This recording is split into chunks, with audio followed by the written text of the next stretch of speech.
How's it going, guys? So today's gonna be a little bit of a different video. I saw a few comments on my review video about design and stuff, how some people like, a certain look and versus other people. I mean, design is very subjective. I made this presentation essentially to show, in my opinion, as a soft good designer, I'm not a motorcycle designer, but design is, all of it follows kind of like the same rules, similar to some extent. All right, yeah, here we go. So what makes it retro? Let's start with that.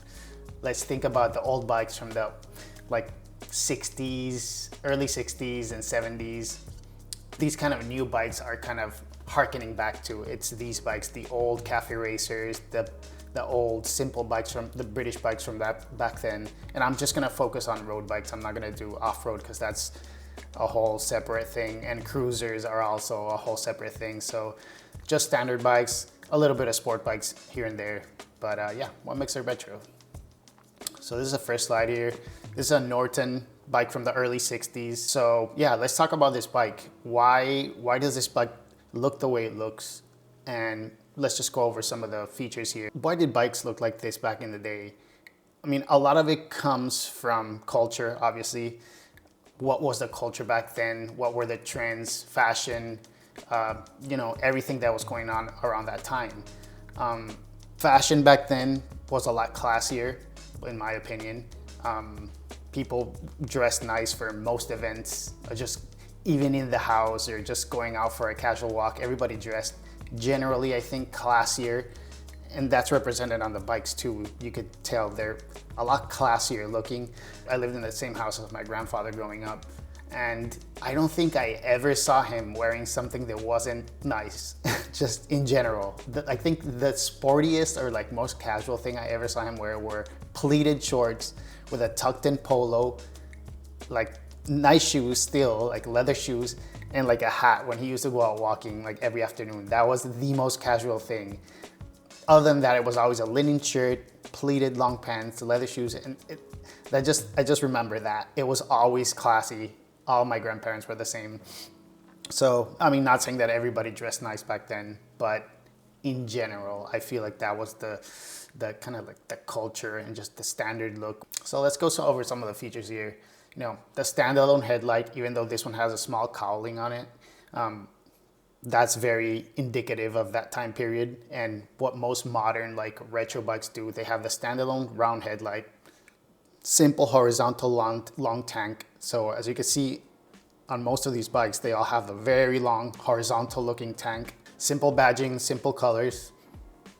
Norton written very simply in a really nice artistic font. That's another thing that you don't get a lot in modern bikes, is just the artistic side of things. You could tell this was done by hand. Maybe there wasn't like Illustrator to make all these logos and stuff. So everything was a little more artistic. You could kind of see the human element, the human hand that went into making all of this. So the tubing frame, the horizontal tubular frame, you're gonna see the word horizontal a lot because everything is kind of stretched out and very parallel horizontally. So yeah, the tubular frame is very indicative of a retro bike. And another thing I want to talk about real quick is, manufacturing. Back then, there was very little CAD. There was no SolidWorks. There was no 3D modeling to the extent we have today. So a lot of these shapes and stuff were made by hand, maybe clay models, foam models.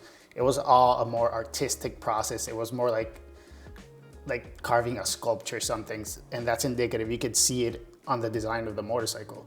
You can see a lot of the clean surfacing, a lot of the simplicity. I think it was because of lack of CAD, other than like just the styling they wanted to go with. Talking about manufacturing, there's a lot of new manufacturing technology that's, it's been around for a while. For example, injection molding, it's been around since the late 1800s, but it wasn't until, relatively recently, or like the 60s or 70s, that they started to adopt it in more consumer products. Nowadays, injection molding is kind of cheap. The molds are expensive, the tools are expensive, but you could produce thousands of parts with that same tool. And this bike is full of it. For example, you have this radiator cover here, that's injection molded. This part here is probably injection molded. This here is probably injection molded with ABS. The fender, this whole fender and shade guard, probably injection molded as well. All these handguard, where the controls are housed, all injection molded. And it's not only the molding process, but these days there's a lot better materials as well. You have ABS, you have all these glass-filled nylons, high temperature thermoplastics and stuff like that. So that's all aided in making parts lighter, more complicated, stronger, and to some extent more durable as well. It's also hydroforming, which is for aluminum tubing, or in this case, the Delta box frame. So it's essentially a mold or the male die, and they put either a sheet or a tube of aluminum, a stock tube, and they inject really high pressured fluid into it, and it forms that metal into whatever the mold is. So that's how they achieve such a lightweight and strong part, for example, a Delta box frame. Then also with CAD, you have a lot more complex metal casting as well. For example, this part here, made in CAD originally, then they make the mold. And as you can see, it's optimized for lightweight.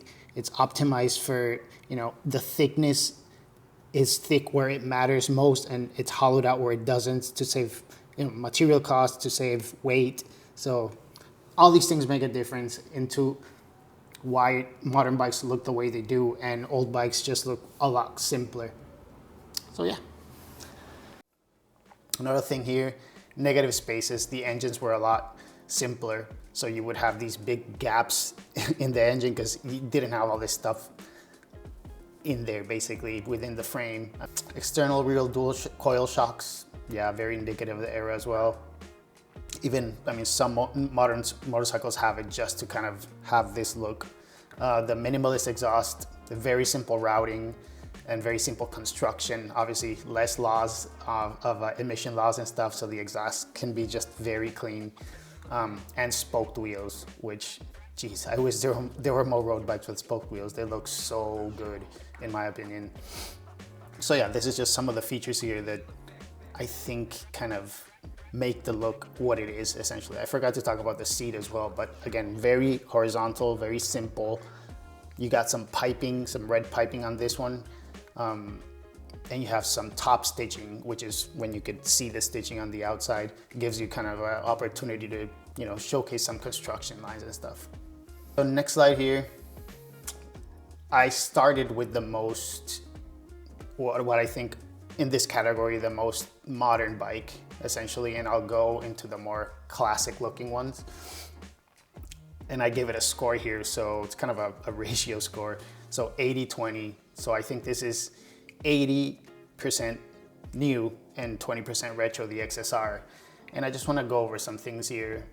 For example, in the silhouette. So I talk a lot about horizontal aspect ratio in this video because, as you can see, as you saw on the previous slide, the bike is very horizontal. There isn't a lot of angles, either forward or backwards. Everything is very flat, and that just gives it that retro look that looks really good.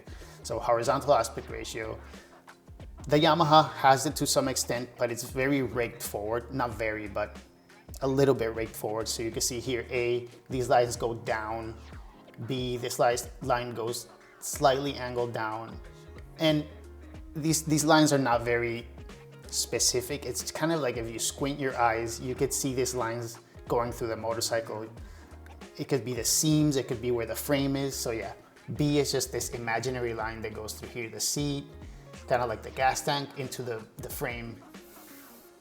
A goes like the top of the gas tank, where the vent goes. So you can see all these lines kind of go parallel and they go slightly down. So that gives the bike a much sportier look because it puts the rider in a slightly more jockey position, like a more cafe racer position. Even though, again, cafe racers were flat. They weren't raked down like modern bikes are. So I see, yeah, negative rake angle, rider position, like I talked about, parallel lines, flowing lines is another very important thing.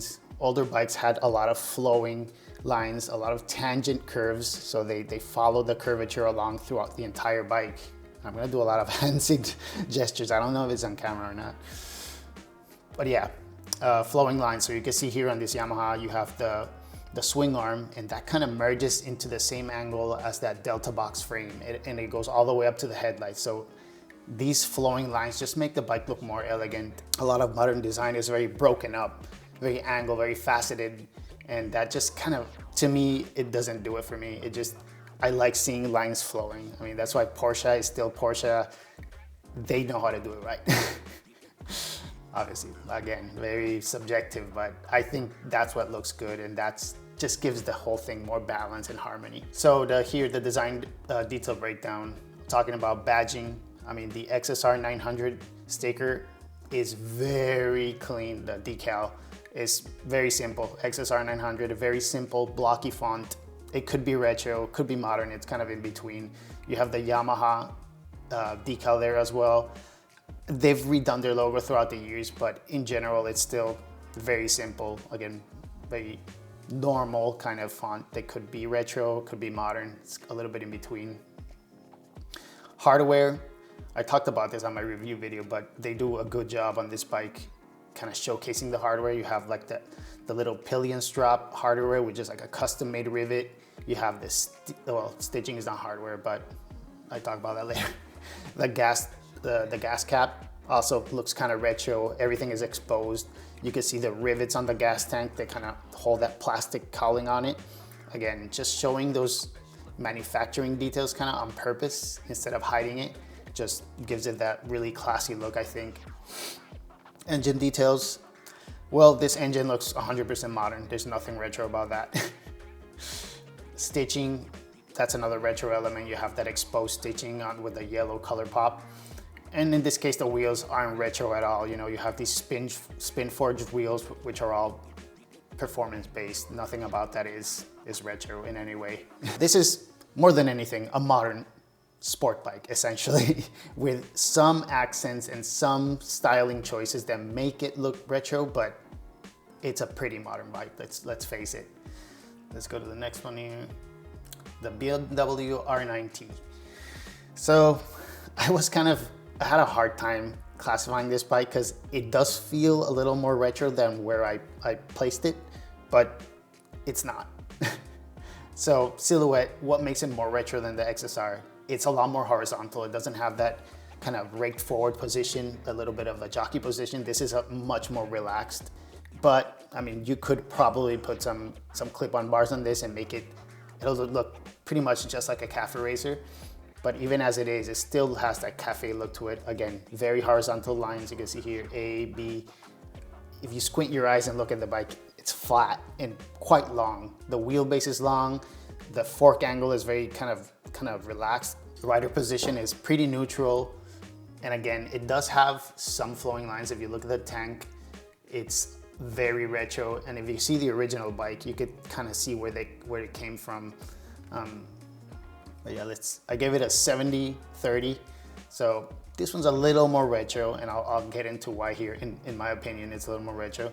I mean, the badging, obviously BMW has had quite a few changes up to the badging, but it's still pretty much the same thing. You know, it's recognizable, extremely iconic, even from, you know, back in the day.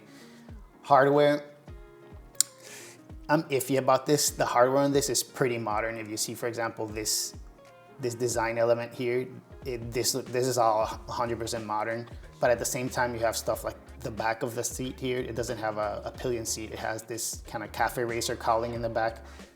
If you look at the original bike, it does have that as well. So that gives it that retro vibe. It kind of balances out. It has a tubular frame, but this is a trellis frame design, so it's pretty modern, but it is tubular. So again, it's kind of like, which one is it? Engine details, this engine looks 100% modern. Nothing retro about this, you know, you have, except for the fact that it's a boxer, and the original is also a boxer engine. But you can see that engine cover has this like, it looks like a Halo knee pad from the Halo armor. It has all that crazy design with the kind of the angle lines and everything. It looks like some sort of anime design. So the engine is 100% modern. It does have some stitching and a woven tag on the kind of like the back area here. But the stitching matches the seat, so they don't use it as a collar pop, but it does look really nice. Now this bike does have spoked wheels, even though they're in this like 2x2 pattern, and it looks so good. Again, I love spoked wheels. And also the suspension is, yeah, not retro at all. But at the same time, if I step away and I compare this to the XSR from a distance, this looks more retro to me. The exhaust routing, a little bit retro, I guess. But yeah, so I put it in a more retro compared to the XSR. The Kawasaki is the next one. I give it a 60-40. This bike, if you compared it to the original one, very close, honestly. It looks quite close to it, except for the spoked wheels, the exhaust. The rest looks very similar. The seat looks quite similar, even though the new one has kind of like the pillion bump, so it's a little bit higher. The old one was a little bit flatter. It does flare up a little bit, but it's all on the same plane. The new one just goes into a second plane. And then the fender back here, it looks almost identical in the old one. So yeah, this is again way more retro than the previous bikes in my opinion. Even though it's the engine also, you can see these kind of machined lines on it, on the on the heat vents, the heat sinks. That's what I'm thinking about. Kind of looks like the original one too. So yeah, the badging on this also very simple, similar to the old one. The Kawasaki logo has been redone also numerous times, but it's still just a font, very simple, very clean. The colors are pretty retro on this. You know, we have this kind of green with the gold, very retro looking. Great bike. And yeah, the wheels on this obviously not spoked, but I think they try to machine it and make it look like it's kind of spoked, even though it's not. Before I go, I actually was debating whether to buy this or the XSR. I mean, this one looks obviously a lot more retro, but the XSR just has that kind of, I don't know how to, the je ne sais quoi that just caught my attention. Maybe it was the color, maybe it was just the more kind of sporty feel from it that I liked. And the triple, obviously. I much prefer a triple than a 4-cylinder, just because it's quirky. No other reason. Yeah, the 4-cylinder might have more performance, smoother, whatever. I just like quirks, design quirks, things that are like, why did they do this? That to me just makes a design way more exciting than just an appliance like cars these days. Just like, it's very little exciting about it, you know. Next one, the Triumph Speed Twin 1200. This looks very retro. You have the tubular frame, which is very simple, no trellis or very little trellis. This looks pretty much like the first bike that I showed you with the frame. It just goes down, connects to the bottom of the engine, goes right back up into that little subframe area that holds the seat, and it's all one piece. Or it's not one piece, but it kind of looks like it's one piece. Very simple, very classy. If I had to describe this bike with one word, it's class. Everything is very classy. All the details, the finish on all these like metal parts, very beautiful, a lot of metal. Rider position, it's a little bit neutral.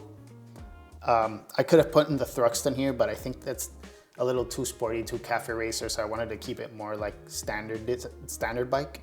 But yeah, just a neutral rider position, a little bit angled forward, but for the most part, you could tell the lines are pretty horizontal. Some angle to it, but not as dramatic as the other bikes. Yeah, let's see here.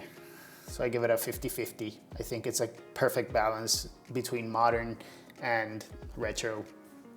Badging, I don't know how old this badging is, but it looks very old if I had to guess. Hardware, a lot of metal. Vents and scoop.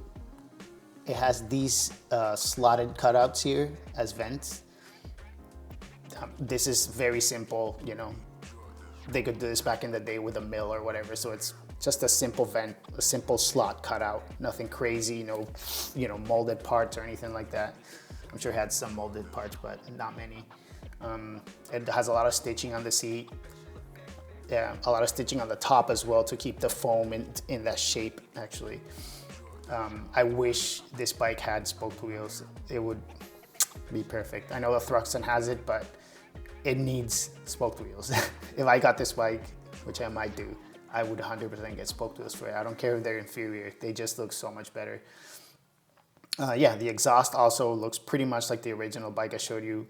Very simple, just routed out the sides, bottom, out to the back, nothing crazy about it. I just want to stare at this bike all day. It looks so freaking good, man. Such a good balance between modern and retro. I want it badly. Okay, this is the last one. What can I say about this bike? It's pretty much 100% retro, except for the engine. Obviously, it's fuel injected. It doesn't have a Kickstarter, so it's electronic start. I wish they would have a Kickstarter on this bike. That would just take it to the next level, I think. But damn, it's a really good looking bike in my opinion. Even the one that's non-GT with a little bit taller, higher rise on the bars and the flat seat, it looks so freaking good, you know, unpainted engine. You have that kind of polished finish on the engine cover, beautiful exhaust. It has like that piggyback rear shock, even though it's not Olin's, it looks like it. The badging on it, very classy, very old school. I mean, there's not much I can say about this bike. It's a great bike.